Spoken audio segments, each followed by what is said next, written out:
il y a des milliers d'années, un homme comblé de richesses, d'enfants et de santé vivait en parfaite gratitude envers son Créateur. Soudain, l'épreuve frappa. Fortune envolée, enfants perdus, corps rongé par la maladie, abandon de tous, sauf de son Seigneur et de sa fidèle épouse.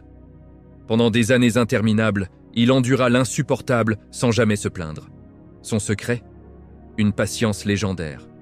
Cette histoire est celle du prophète Ayyub, alayhi salam, symbole éternel de sabre. Vous êtes sur Lumière cachée du Coran. Si ce récit vous touche, abonnez-vous, likez la vidéo et activez la cloche pour ne rien manquer des secrets révélés du Coran. Bismillahirrahmanirrahim. Prêt à plonger dans cette lumière cachée ? Allons-y. Chapitre 1. Les bénédictions divines. La vie d'Ayoub avant l'épreuve. Imaginez un homme dont le nom seul inspire la paix. Ayoub, celui qui revient toujours vers Allah. Il y a environ 4000 ans, dans la région fertile proche de la terre de Cham, non loin de Haran, vivait une communauté qui avait tourné le dos à son Créateur. Les idoles de pierre et de bois remplaçaient le culte du seul et unique. C'est alors qu'Allah, dans sa miséricorde infinie, envoya un messager parmi eux.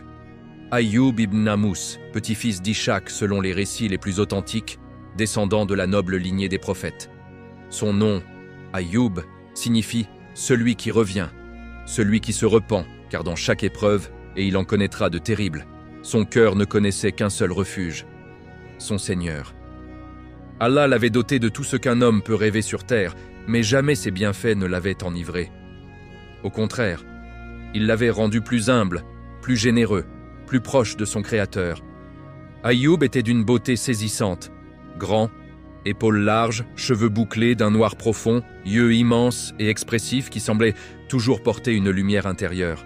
Sa force physique était proverbiale. On racontait que d'un seul geste, il pouvait soulever des charges que 3 hommes réunis peinaient à déplacer. Mais sa vraie force résidait dans son cœur, une foi inébranlable, une crainte révérentielle d'Allah et une générosité sans limite.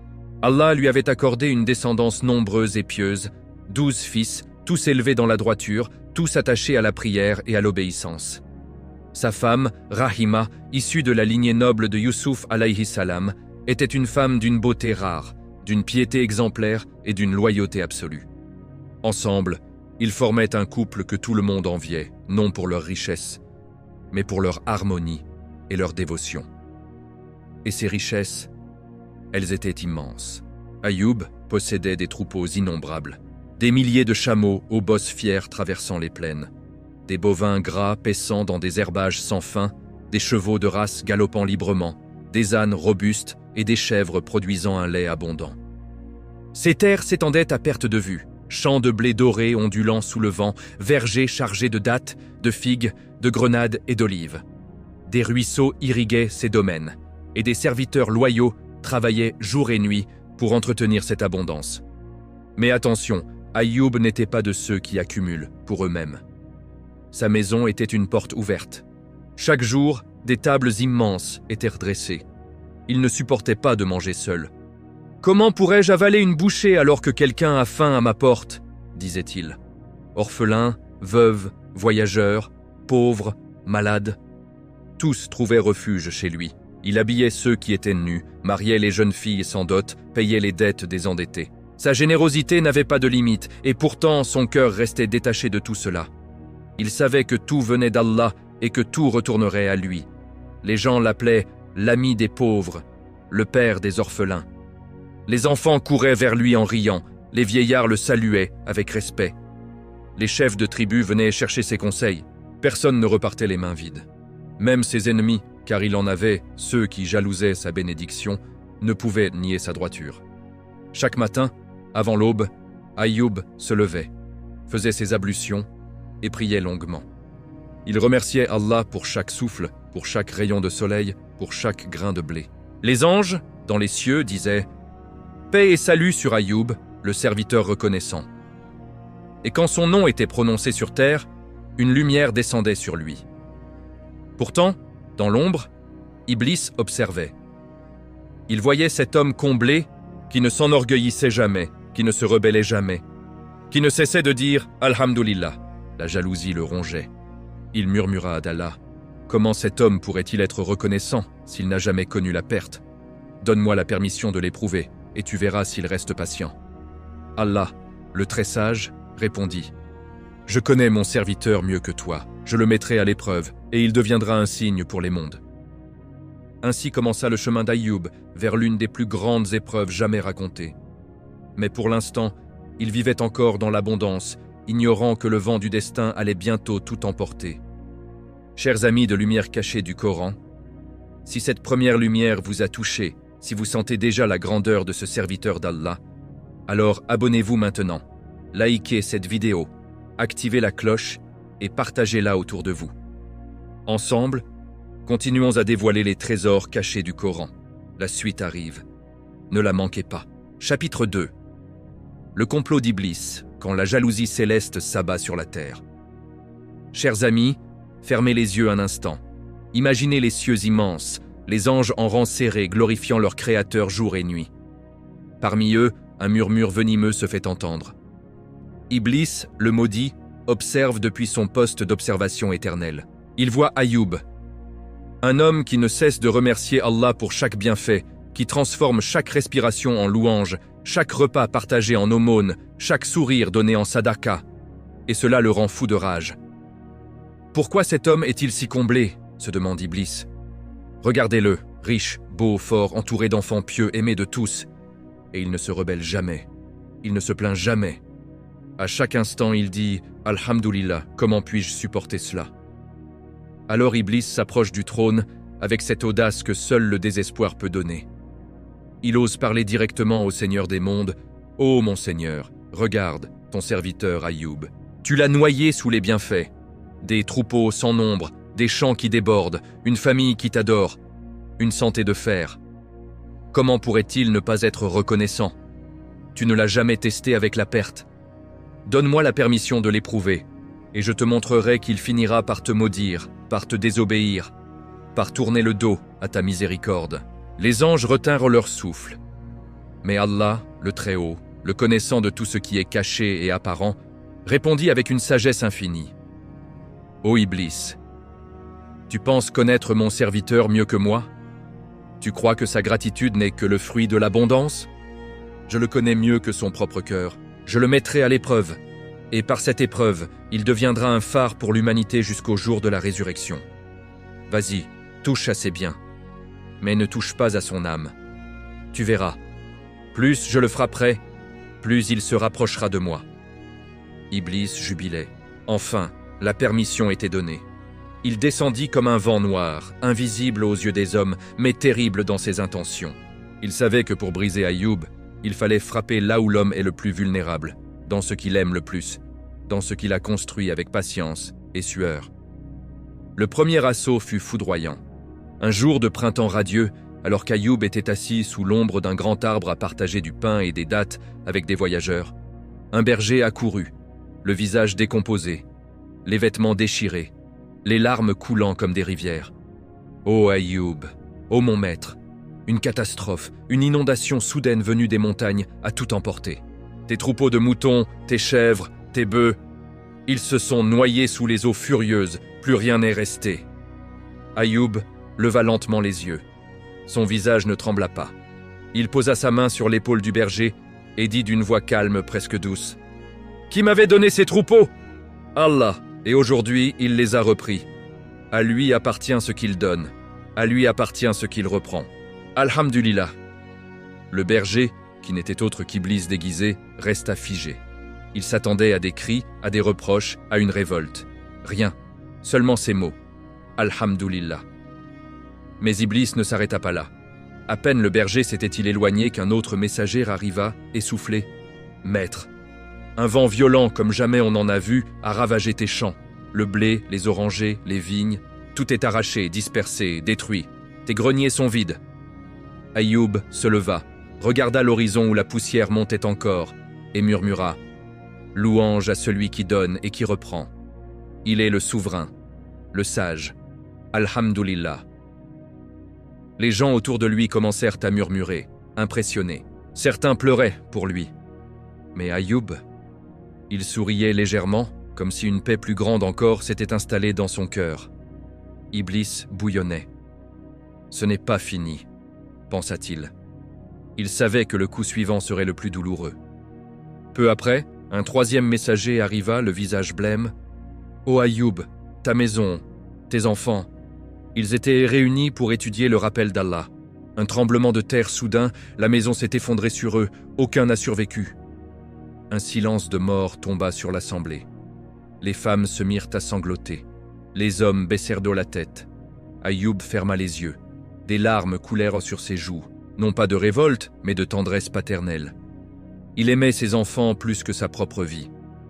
Pourtant, il releva la tête et dit « Oh mon Seigneur, tu m'as donné ces enfants comme un dépôt, tu les as repris quand tu l'as voulu. Je ne te demande qu'une chose, accueille-les auprès de toi avec ta miséricorde. Alhamdulillah. » Iblis, toujours déguisé, hurla intérieurement de frustration. Comment est-ce possible? Il pleure, mais il ne maudit pas, il souffre. Mais il ne se rebelle pas. Ce jour-là, le prophète Ayoub perdit en quelques heures ce que la plupart des hommes mettent une vie entière à construire. Sa fortune, ses terres, ses enfants. Et pourtant, son premier mot, son dernier mot, fut toujours le même. Alhamdulillah. Les cieux tremblèrent d'admiration. Les anges dirent « Gloire à toi, Seigneur, qui a créé un serviteur tel que celui-ci. » Mais Iblis n'avait pas dit son dernier mot. Il savait qu'il restait une arme, le corps d'Ayoub lui-même. Et il se prépara à frapper encore plus fort. Chers amis de lumière cachée du Coran, si ce chapitre vous a serré le cœur, si vous ressentez déjà la force incroyable de la patience d'Ayoub, alors montrez votre soutien. Abonnez-vous dès maintenant, likez cette vidéo, activez la cloche et partagez ce trésor avec ceux qui en ont besoin. La suite de cette épreuve légendaire arrive, restez avec nous. Chapitre 3. La maladie qui dévore le corps. Quand le prophète devient un étranger pour son propre peuple.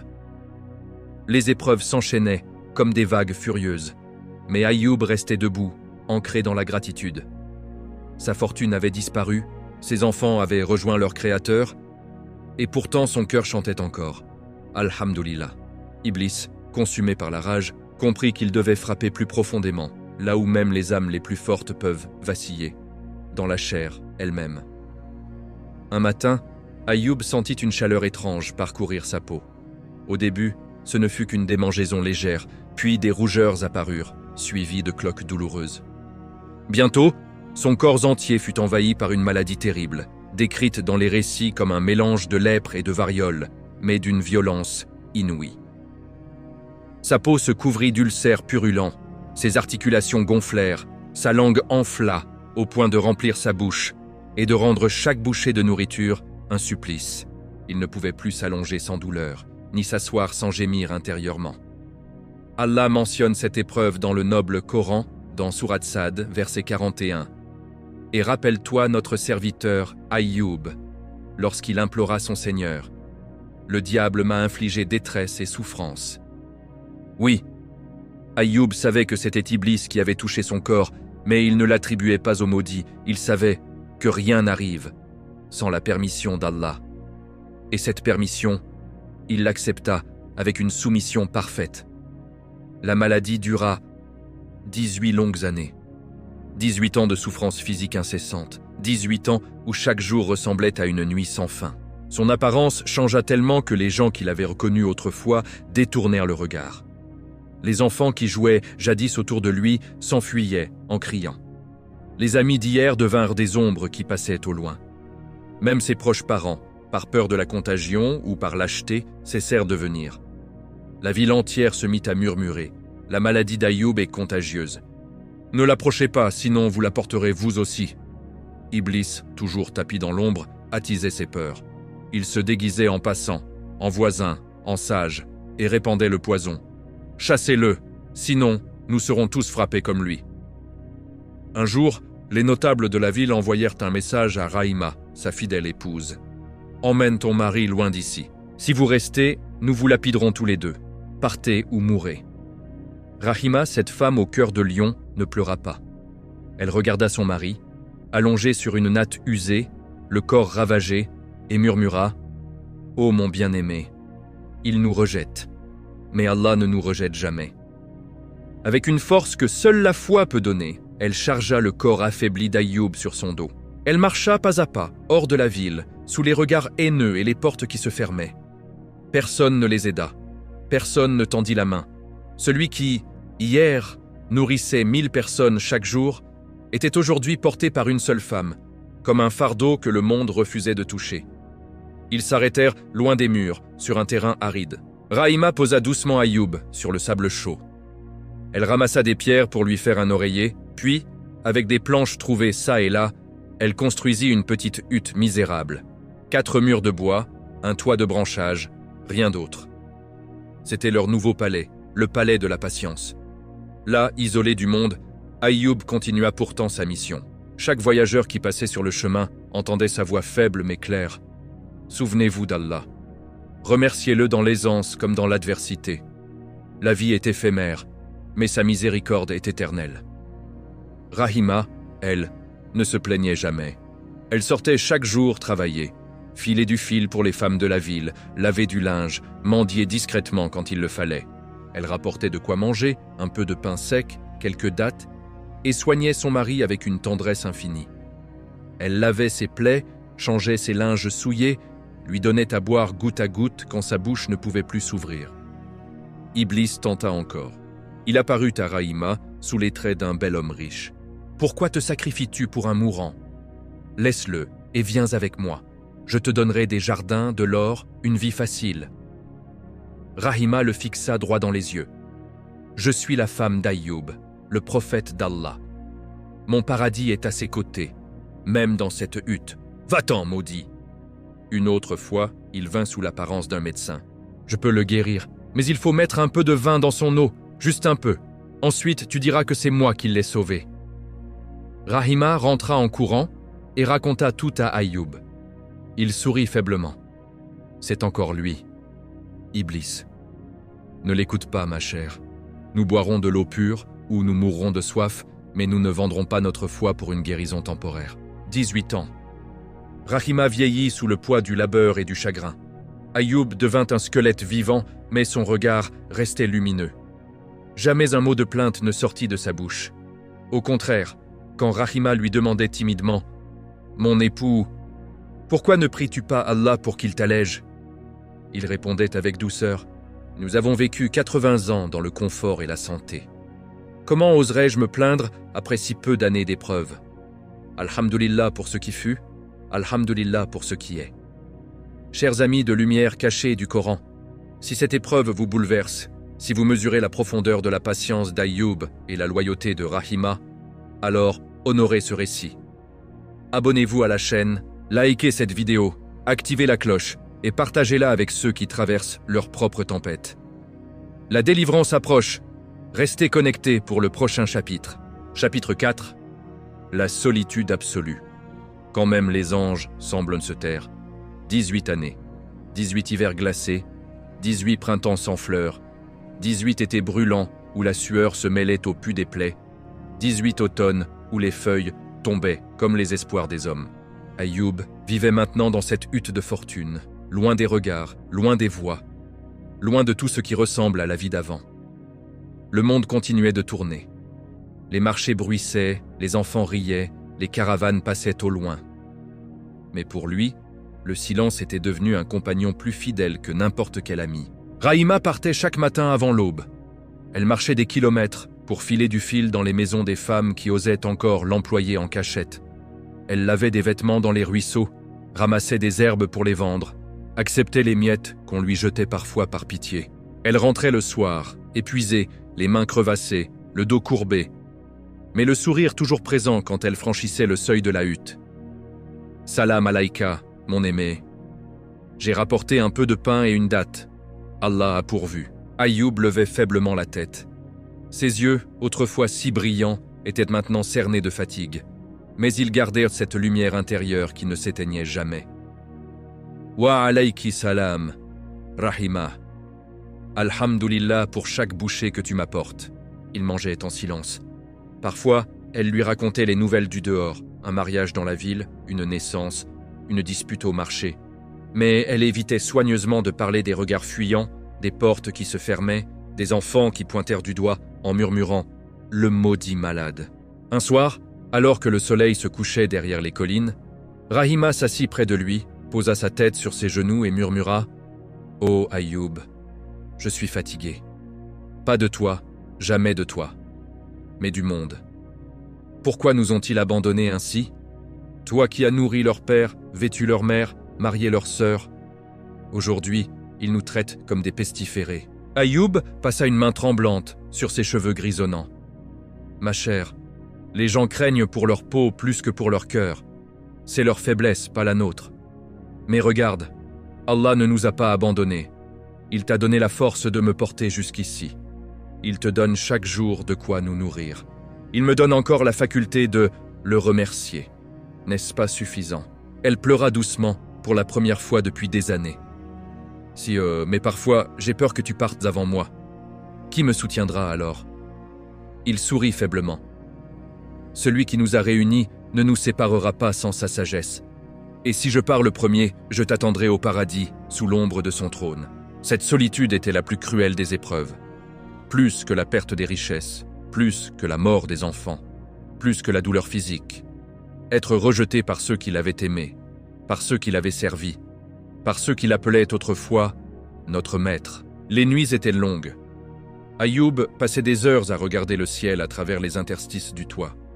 Il parlait à Allah comme à un ami intime. « Ô toi le plus miséricordieux, la détresse m'a touché, et tu es le plus miséricordieux des miséricordieux. » C'était sa dua préférée. Il la répétait sans cesse, non pas pour hâter la guérison, mais pour se rappeler que la vraie guérison est dans la proximité avec Allah. Iblis, voyant que la douleur physique ne suffisait pas, revint à la charge.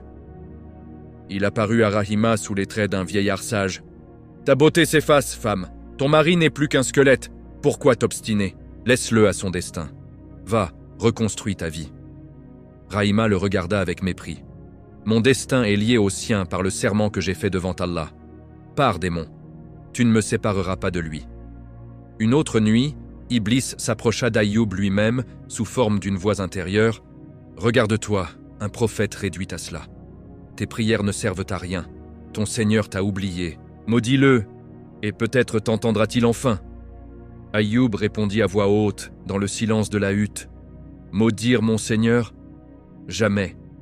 S'il m'a donné 80 ans de bonheur sans que je le remercie assez, comment oserais-je me plaindre après si peu?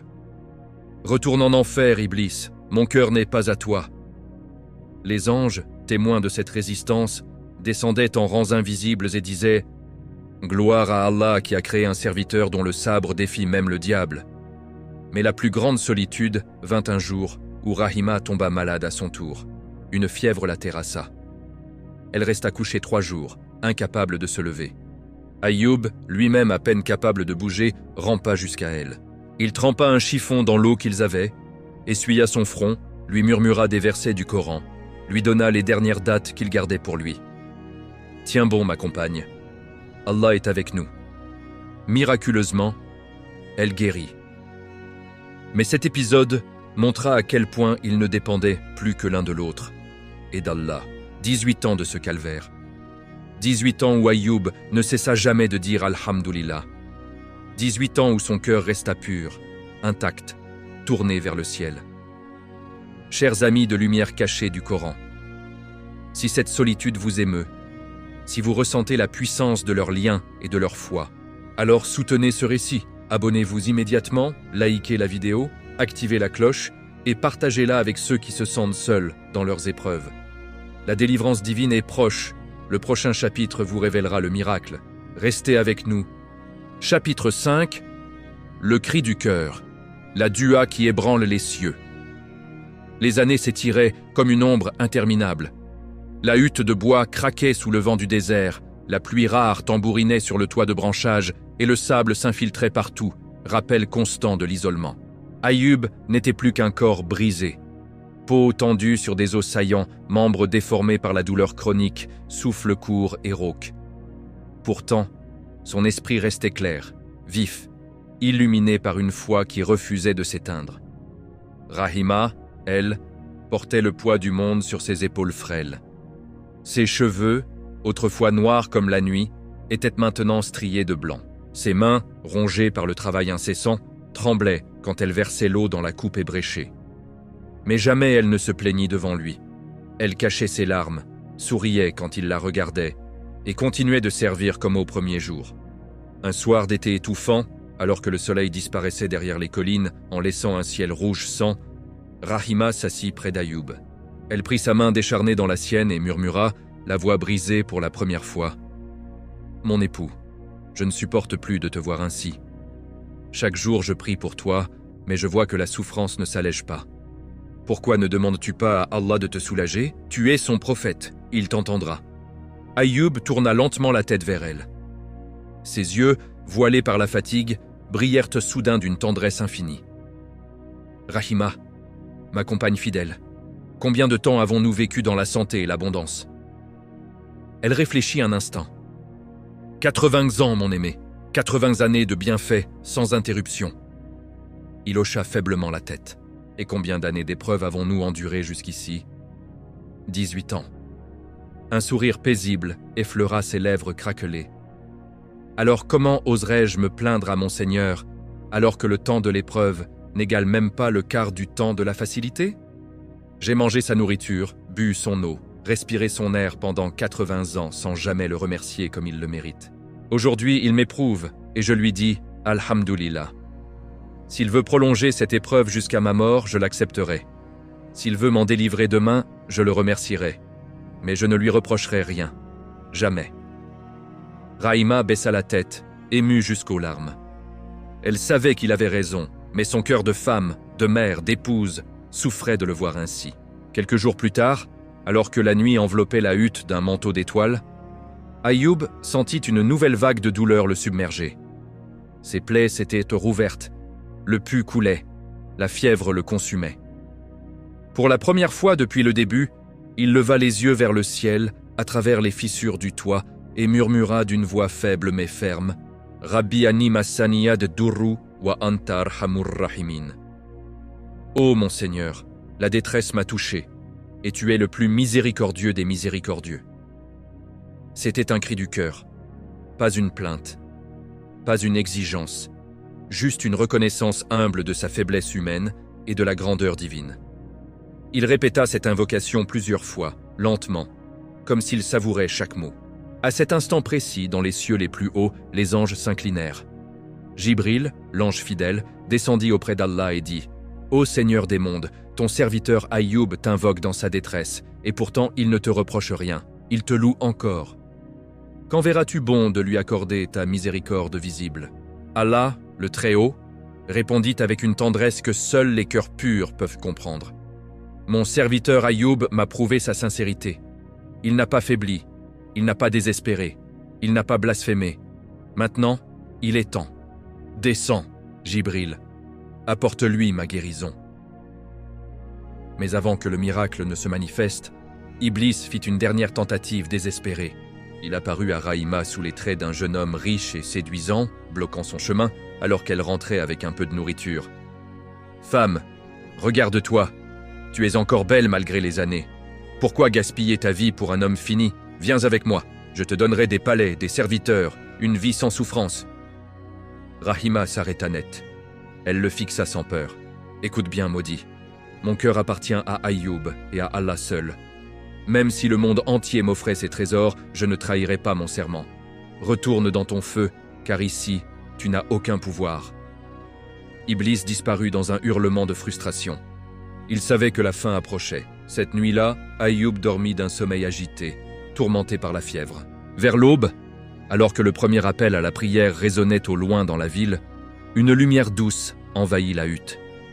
Jibril apparut, sous une forme humaine apaisante, et dit « Ô Ayoub, ton Seigneur t'ordonne, frappe le sol de ton pied. » Ayoub, rassemblant ses dernières forces, obéit. Il leva péniblement sa jambe maigre et frappa doucement la terre.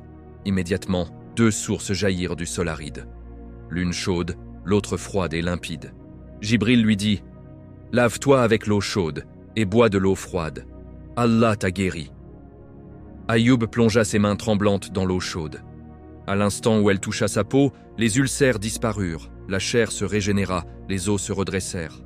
Il but de l'eau froide, la fièvre tomba, sa langue redevint normale, sa force revint comme au temps de sa jeunesse. Il se leva, droit, grand, vigoureux. Ses cheveux redevinrent de noir et bouclés, ses yeux brillants. Il était redevenu l'homme magnifique qu'il avait été. Mais le plus beau miracle n'était pas encore terminé. Chers amis de lumière cachée du Coran, si ce moment de dua et de délivrance vous a ému aux larmes, si vous sentez la puissance de l'invocation sincère, alors montrez votre amour pour cette lumière. Abonnez-vous tout de suite, likez cette vidéo, activez la cloche et partagez-la avec ceux qui ont besoin d'espérance. Le miracle s'achève dans le prochain chapitre. Ne le ratez pas. Chapitre 6. Le miracle de l'eau. Quand Allah redonne la vie à ceux qui étaient morts, le soleil venait à peine de se lever. Une lumière dorée glissait sur le sable encore froid de la nuit. Ayoub, debout pour la première fois depuis 18 ans, tremblait d'émotion. Ses jambes, qui n'avaient plus porté que la douleur, le soutenaient maintenant comme au jour de sa jeunesse. Il regarda ses mains, plus de plaies, plus de pus, plus de peau craquelée. La chair était lisse, ferme, vivante. Il passa les doigts dans ses cheveux, noirs, bouclés, abondants. Il toucha son visage. Les traits étaient redevenus ceux du bel homme que tout le monde admirait jadis. Il tomba à genoux, les larmes coulant sans retenue. « Alhamdulillah, Alhamdulillah, Ya Rabbi, tu es vraiment le Tout-Puissant, le très miséricordieux. » À cet instant, le ciel s'ouvrit. Une nuée rouge descendit lentement, majestueuse, scintillante. Et de cette nuée tombèrent des sauterelles en or pur, des milliers de sauterelles dorées, brillantes comme des joyaux, qui tombaient doucement autour de lui. Ayoub, émerveillé, ouvrit son manteau et commença à les ramasser, les serrant contre son cœur. Une voix divine retentit alors, douce mais puissante. « Ô Ayoub, ne t'ai-je pas déjà enrichi à nouveau ?» Ayoub leva les yeux, les larmes brillant plus que l'or. « Oui, mon Seigneur, tu m'as enrichi, mais je ne peux pas me rassasier de tes trésors. Chaque particule qui vient de toi est une bénédiction que je ne peux refuser. » Et la pluie d'or continua, jusqu'à ce que le sol autour de lui brille comme un trésor de roi. Mais le plus grand miracle restait à venir. Rahima était partie très tôt ce matin-là, comme chaque jour, pour chercher de quoi manger. Elle marchait vite, le cœur lourd, craignant de rentrer et de trouver son mari sans vie. Elle n'avait pas vu la lumière, n'avait pas entendu le bruit des sources. Elle courait presque, les larmes aux yeux, répétant « Ya Allah, ne me le prends pas aujourd'hui !» Arrivée près de la hutte, elle ne vit personne. La natte était vide. Le cœur battant, elle cria « Ayoub, Ayoub, où es-tu » Elle sortit en courant, affolée, regardant partout. Puis, au loin, elle aperçut un homme jeune, grand, magnifique, vêtu d'un vêtement éclatant qui marchait vers elle. Elle s'arrêta net. Le cœur serré, elle demanda d'une voix tremblante « As-tu vu mon mari ?»« Un homme malade, très malade. Il s'appelle Ayoub. » L'homme sourit. Ce sourire, elle le connaissait. « Décris-le-moi, à quoi ressemblait-il quand il était jeune ?» Rahima, les larmes coulant, répondit « Par Allah, exactement comme toi. » L'homme ouvrit grand les bras. « Oh Rahima, c'est moi, je suis Ayoub, ton Ayoub, Allah m'a guéri. » Elle resta figée une seconde, puis hurla de joie.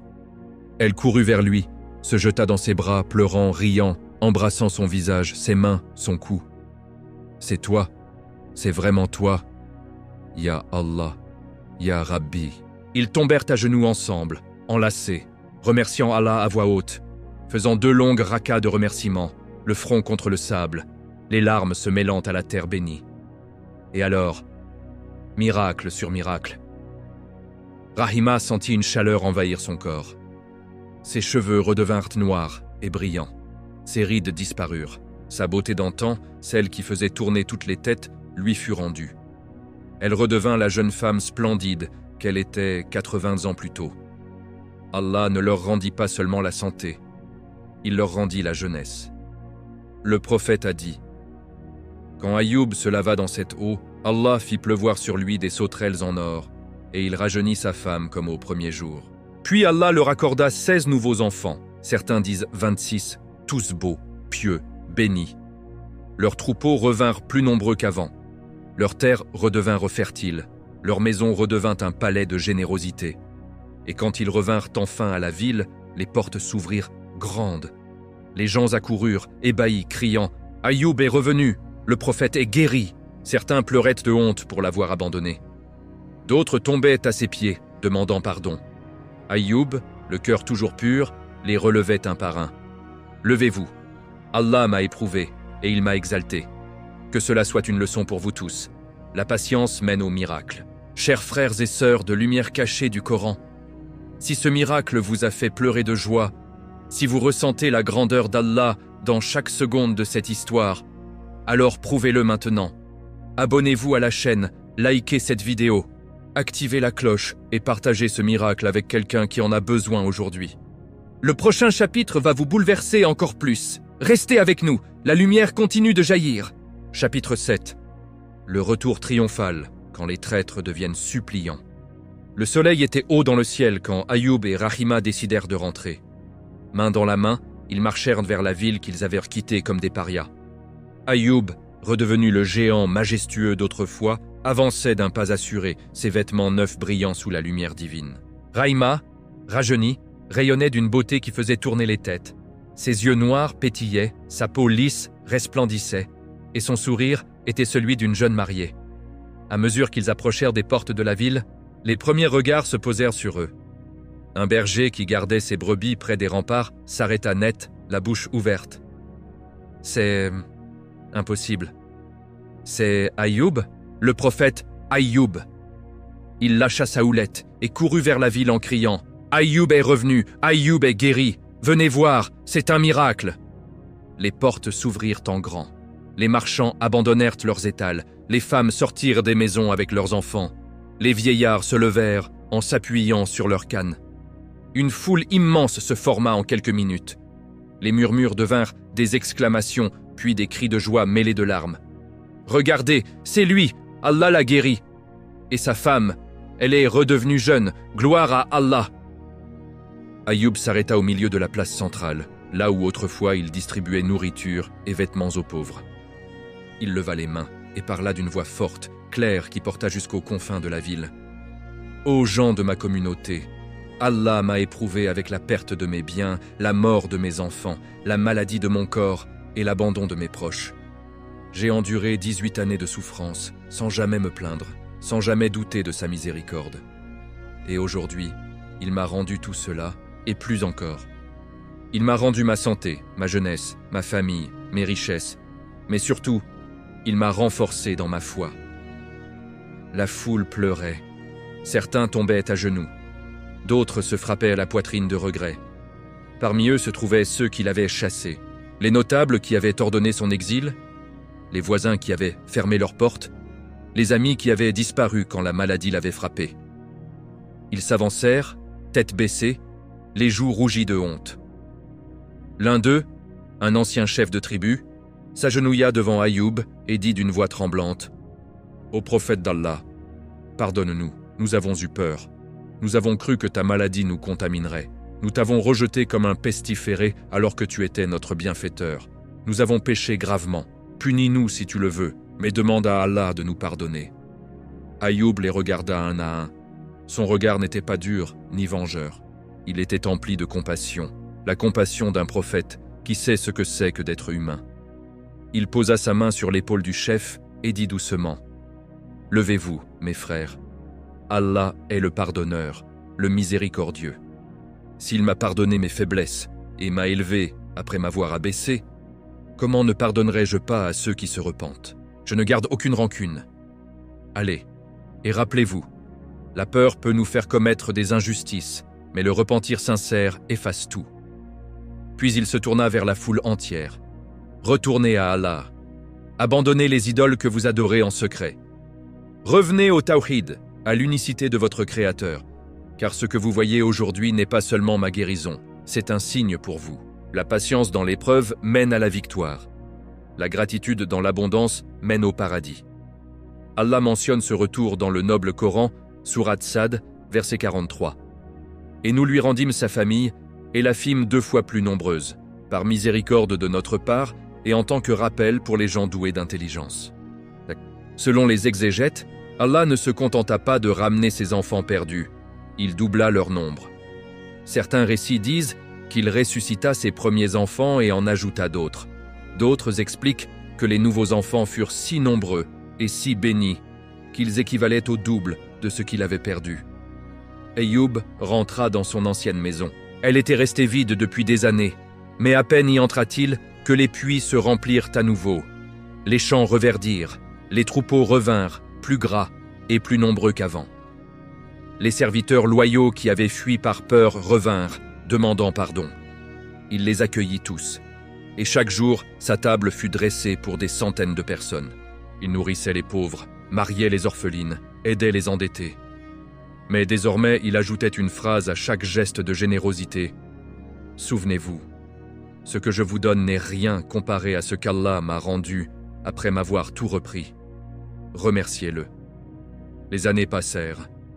Ayoub et Rahima vécurent ensemble 70 années de plus, dans une harmonie parfaite, entourés de leurs enfants pieux. Leur maison devint un centre d'enseignement. On y apprenait le tawhid, la patience, la gratitude. Un jour, un jeune homme lui demanda « Ô prophète d'Allah, quelle fut la chose la plus dure dans toutes ces épreuves ?» Ayoub répondit sans hésiter « Ni la perte de mes richesses, ni la mort de mes enfants, ni les plaies sur mon corps. La chose la plus douloureuse fut le rejet de mes frères, l'abandon de ceux que j'aimais. Les blessures du cœur font plus mal que celles de la chair. Chers amis de lumière cachée du Coran, si ce retour triomphal et ce pardon immense vous ont touché au plus profond, si vous voyez dans cette histoire la preuve vivante que la miséricorde d'Allah surpasse tout, alors montrez votre soutien. Abonnez-vous dès maintenant, likez cette vidéo, activez la cloche et partagez-la avec ceux qui doutent encore de la puissance du repentir et de la patience. Le voyage d'Ayoub n'est pas fini. Le prochain chapitre vous révélera ses derniers miracles et son héritage éternel. Restez avec nous. Chapitre 8. Les miracles postérieurs. Quand la foi défie les lois de la nature. Les années de renaissance s'écoulèrent comme un rêve paisible après un long cauchemar. Ayoub et Rahima vécurent encore 70 années ensemble, entourés de leurs 16 nouveaux enfants. Certains récits parlent même de 26, tous élevés dans la piété, la générosité et l'amour du tawhid. La maison d'Ayoub redevint ce qu'elle avait toujours été. Un havre pour les affamés, un refuge pour les perdus, une école pour les cœurs assoiffés de vérité. Mais Allah ne se contenta pas de restaurer ce qui avait été perdu. Il accorda à son prophète des miracles supplémentaires, des signes éclatants destinés à renforcer la foi de son peuple et à rappeler que rien n'est impossible pour celui qui dit « Kun fayakun » soit, et cela est. Un jour, une grande sécheresse frappa la région. Les puits s'asséchèrent, les troupeaux maigrirent, les champs jaunirent sous un soleil impitoyable. Les gens, affolés, vinrent frapper à la porte d'Ayoub. « Ô prophète d'Allah, nos brebis meurent de soif, nos enfants pleurent la faim. Prie pour nous, toi que le Seigneur écoute. » Ayoub leva les mains vers le ciel et dit « Ô Allah, toi qui as fait jaillir 2 sources pour moi quand j'étais au plus bas, fais couler ta miséricorde sur ton peuple. » À peine eut-il fini sa dua qu'un nuage sombre apparut à l'horizon. La pluie tomba, abondante, douce, purifiante. Les ruisseaux se remplirent, les troupeaux reprirent vie, les champs reverdirent en quelques jours. Les gens crièrent « C'est un miracle! Allah a exaucé Ayoub !» Un autre miracle frappa encore plus fort. Parmi les chefs de la tribu, un homme arrogant, toujours sceptique, défia publiquement Ayoub.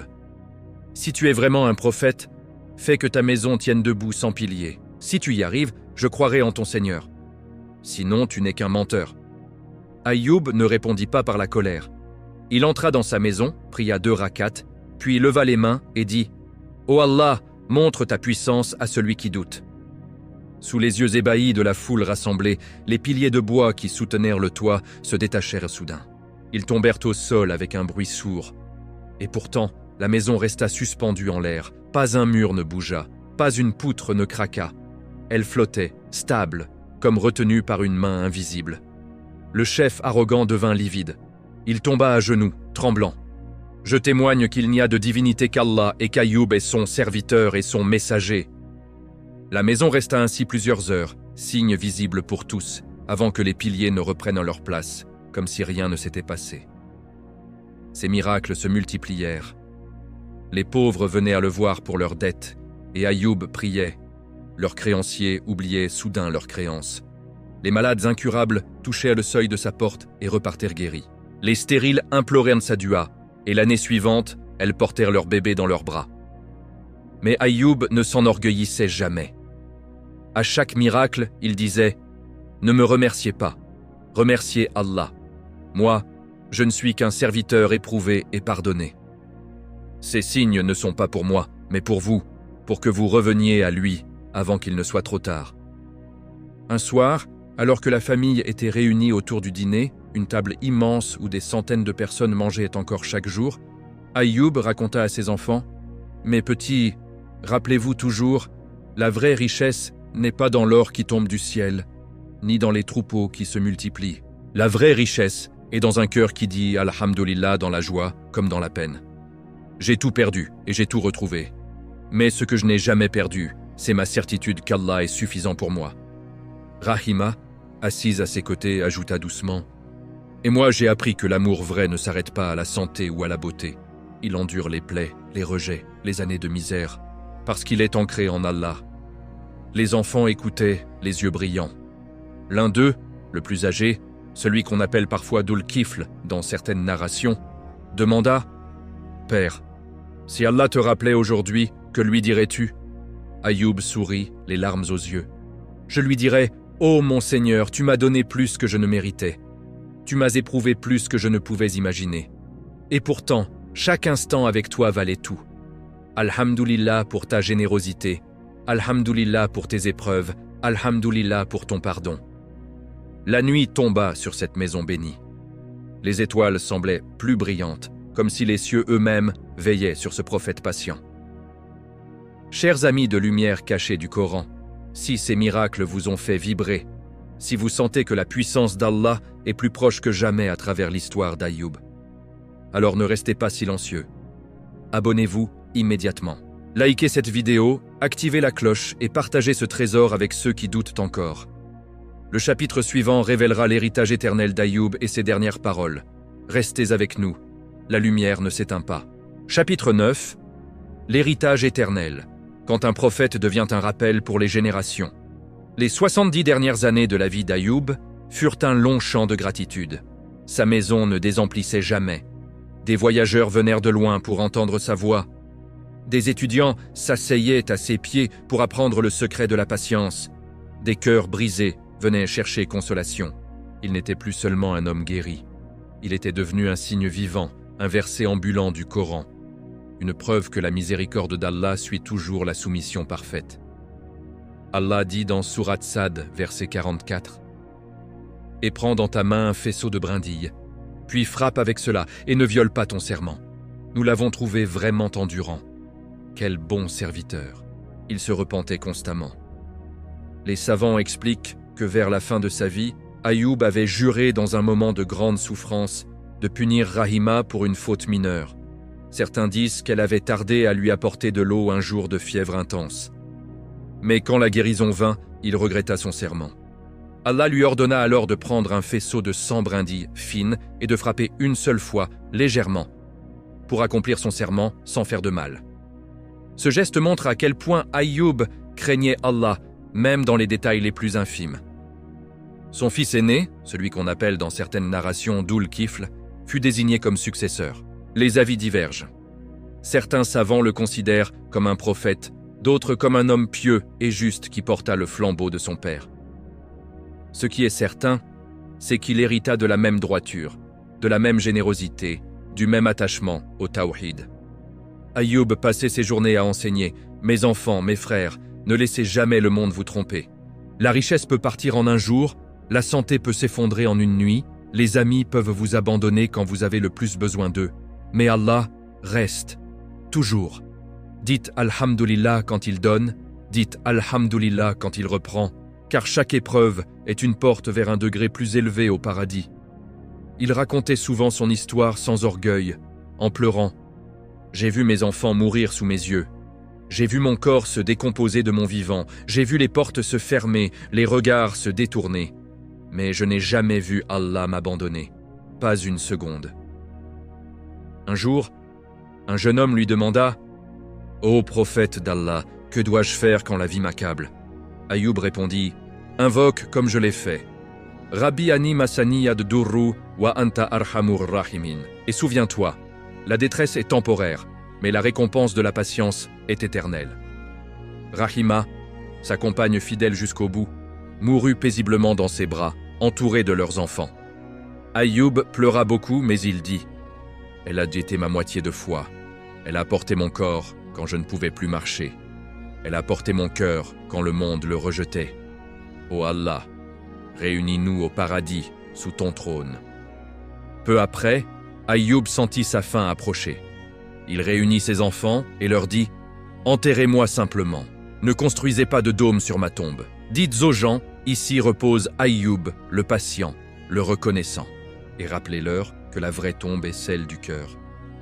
Si elle est remplie d'amour pour Allah, elle deviendra un jardin du paradis. Si elle est remplie de rancune ou d'orgueil, elle deviendra un puits de feu. » Il rendit l'âme en prononçant la shahada, le sourire aux lèvres. Les anges descendirent pour emporter son âme pure. Les cieux proclamèrent « Paix sur Ayoub, le serviteur endurant. » Son tombeau est aujourd'hui disputé. Certains disent qu'il se trouve près de Damas, dans le village de Besné. D'autres affirment qu'il est à Şanlıurfa, en Turquie, dans la grotte d'Eyüp Nebi, là où jaillit encore la source miraculeuse. Les pèlerins y viennent prier, toucher la pierre de la patience sur laquelle ils s'appuyaient, boire de l'eau qui guérit par la permission d'Allah. Mais le vrai tombeau d'Ayoub n'est pas dans la terre.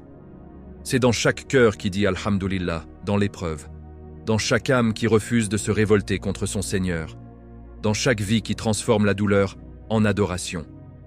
Chers amis de lumière cachée du Coran, si l'héritage d'Ayoub vous a fait vibrer, si vous sentez que sa patience est un modèle pour vos propres épreuves, alors honorez ce rappel divin. Abonnez-vous tout de suite, likez cette vidéo, activez la cloche et partagez-la massivement. Le dernier chapitre arrive, il va sceller cette série pour toujours. Restez connectés. Chapitre 10. Le legs immortel. Quand la patience d'Ayoub illumine encore nos cœurs. Chers frères et sœurs, nous arrivons au terme de ce voyage extraordinaire. Ayoub, alayhi salam, n'est plus seulement un prophète du passé. Il est devenu un miroir éternel pour chaque âme qui traverse la nuit de l'épreuve. Son histoire ne s'est pas achevée avec sa mort. Elle continue de résonner dans le Coran, dans les cœurs, dans les prières de millions de musulmans jusqu'au jour dernier.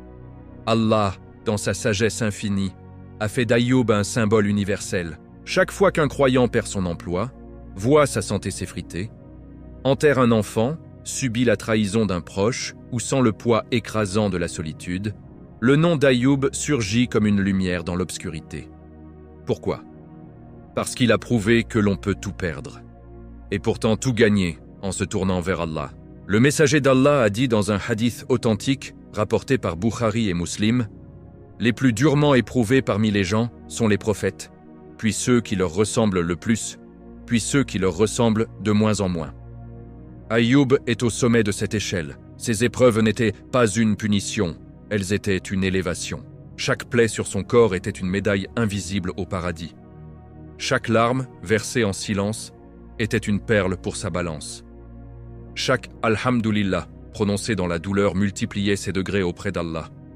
Aujourd'hui encore, dans la grotte d'Eyüp Nebi, à Şanlıurfa, des pèlerins boivent de cette source miraculeuse et prient sur la pierre où ils s'appuyaient. Mais le vrai miracle n'est pas dans la pierre ou dans l'eau. Il est dans la leçon qu'Ayoub nous a laissée. Quand la maladie te frappe, souviens-toi d'Ayoub qui a souffert 18 ans sans se plaindre. Quand tes enfants s'éloignent ou te sont enlevés, souviens-toi d'Ayoub qui a perdu les siens et a dit « Ils étaient un dépôt, et le dépôt a repris son dépôt. » Quand tes amis t'abandonnent, souviens-toi que le rejet d'Ayoub fut plus douloureux que ses plaies. Et pourtant il a pardonné. Quand la richesse s'envole, souviens-toi que l'or lui est retombé du ciel, mais qu'il n'a jamais attaché son cœur à l'or. Et surtout, quand le désespoir murmure à ton oreille, Allah t'a oublié. Réponds-lui avec la dua d'Ayoub. Rabbi ani massani adidurru wa anta arhamur rahimin. Ô mon Seigneur, la détresse m'a touché, et tu es le plus miséricordieux des miséricordieux. Cette invocation n'est pas une simple phrase, c'est une clé. Elle ouvre les portes de la miséricorde quand tout semble fermé. Elle rappelle que nos épreuves, si grandes soient-elles, ne sont rien comparées à la grandeur d'Allah. Elles sont temporaires. Sa récompense est éternelle. Rahima, cette femme exceptionnelle, nous enseigne aussi la loyauté véritable ne s'arrête pas aux jours heureux. Elle endure les huttes, les rejets, les nuits sans sommeil. Elle choisit l'amour pour Allah à travers l'amour pour son serviteur. Aujourd'hui, dans nos vies modernes, nous avons nos propres épreuves, dettes, anxiété, solitude numérique, pression familiale, maladies incurables, deuil silencieux. Mais regardez Ayoub. Il n'avait ni téléphone pour appeler à l'aide, ni réseaux sociaux pour partager sa douleur, ni médecin spécialisé. Il n'avait que son Seigneur, et cela lui a suffi. Alors, la prochaine fois que tu te sentiras seul dans ta chambre, que tes larmes couleront sans témoin, lève les mains et dis « Ya Rabbi, comme tu as exaucé Ayoub après 18 ans, exauce-moi. Comme tu as doublé ses bienfaits, multiplie les miens dans l'au-delà. Comme tu as fait jaillir une source dans le désert, fais jaillir la paix dans mon cœur. Et sache que les anges inscrivent chaque Alhamdulillah que tu prononces dans l'épreuve. Un jour, au paradis, tu verras ces mots transformés en palais, en rivières de lait et de miel, en compagnie des prophètes. Ayoub n'est pas mort. Il vit dans chaque cœur patient, il vit dans chaque dua sincère, il vit dans le Coran qui le mentionne avec tendresse. Et un jour, Inch'Allah, nous le rencontrerons sous l'arche, et nous lui dirons « Ô Ayoub, ta patience nous a sauvés. » Chers amis de Lumière cachée du Coran, si cette série sur le prophète Ayoub alayhi salam vous a touché, ému, transformé, si vous sentez que sa lumière a éclairé une partie sombre de votre cœur, alors faites-le savoir au monde entier. Abonnez-vous dès maintenant à la chaîne, likez cette vidéo finale, activez la cloche pour ne manquer aucune lumière cachée et partagez cette série complète avec ceux qui traversent leur propre tempête. Vos likes, vos partages et vos abonnements font vivre ce dawa. Qu'Allah nous accorde à tous la patience d'Ayoub, la loyauté de Rahima et la miséricorde qu'il a accordée à son serviteur endurant. Amin, ya Rabb al-Alamin. Barakallahu fikum. À très bientôt pour de nouvelles lumières cachées du Coran.